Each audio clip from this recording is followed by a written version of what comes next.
like I said, I wish I could do this process under a rock. You know what I'm saying? Just to myself and pop out whenever I felt like I was super, super duper, you know, ready to be a Pro Bowler. You know what I'm saying? But I think it's power in being out here every day and doing my process in front of the world, you know. And I always wanted to stand for something bigger than myself.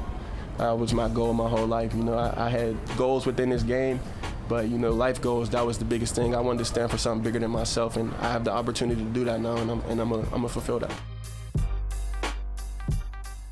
That's Damar Hamlin back in pads less than 7 months after suffering cardiac arrest on the field in Cincinnati. What a ride it has been for him. Man. And, hey, you got to process a lot mentally. Physically, that's right. By all appearances, he's fine.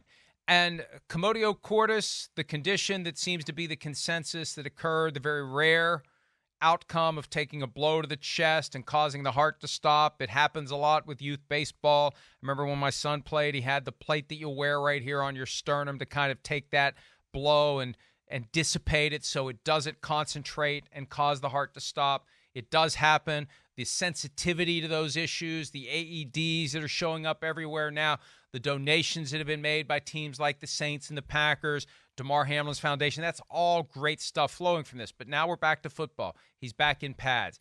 And how could you not at some level not be thinking, was it really just a fluke lightning strike, or am I susceptible to this in some way? And is it going to happen to me again? Yeah. I would be thinking that. How could a normal human being not be at least considering the possibility that it wasn't just some fluke thing that could have happened to anyone? It's something specific that happened to me that could happen again. There's going to be some mental blocks and mental hurdles he's going to have to continue to overcome there. There's no doubt about that. I can speak to that to a degree.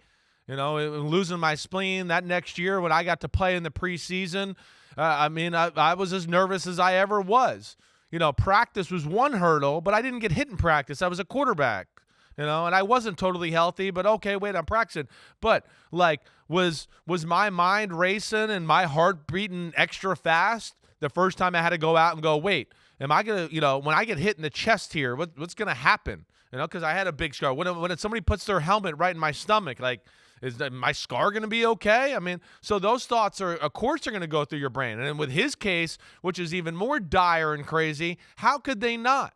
So, yeah, that's going to be something that he's going to have to tackle literally in his brain day by day. Because like he said in one of his quotes too, right? Hey, football is a sport where, you know, hesitation, it doesn't favor the people who hesitate. You know, we talk about the great teams all the time, the great players, they don't hesitate. Coach says run through the wall, they run through the wall. You know, when you start to hesitate and think, that's usually the guy that does get hurt or something happens. And, you know, those are the things he's going to have to continue to battle with and the demons he'll deal with in his brain here over the next few weeks. I mean, you get hurt or you get caught flat-footed and the guy runs right by you. Exactly. He's not hesitating while you're hesitating. Right. That's a great point. Right. How long did it take for you to get past that very natural and understandable trepidation about the you know, your scar and whether you'd have some other injury, and was it something that ever went away? It did go away. It did. But I would say after I played a game, I want to say it was Miami Dolphins, a preseason game there, and, you know, had a little success, moved in the pocket a little bit, and took a few shots. And I remember, you know, after really the first drive, coming out of the game and then walking on the field in the second drive and going, like, a big breath and going, okay, I'm okay. I remember this game right here. This is football. All right, let's do it. Like, I took a shot. I feel okay. All right. I mean, I knew I still wasn't totally physically myself throwing the football and all that, but I knew I could take the shot and do that. And that went a long way. And then, you know, so I would say after that first drive for somebody like me, I was a lot different person after that moment and felt like, okay, this is, you know, like riding a bike per se or something like that. Let's get back at it. And I think that's going to be the key for Damar Hamlin. Back in a game setting with a full stadium, delivering a hit, taking a hit, right. taking a contact to the chest, yes, and getting up and, right. and keep going. Yeah. And because it was a routine hit. Remember all that stuff about the craziness, Higgins and right?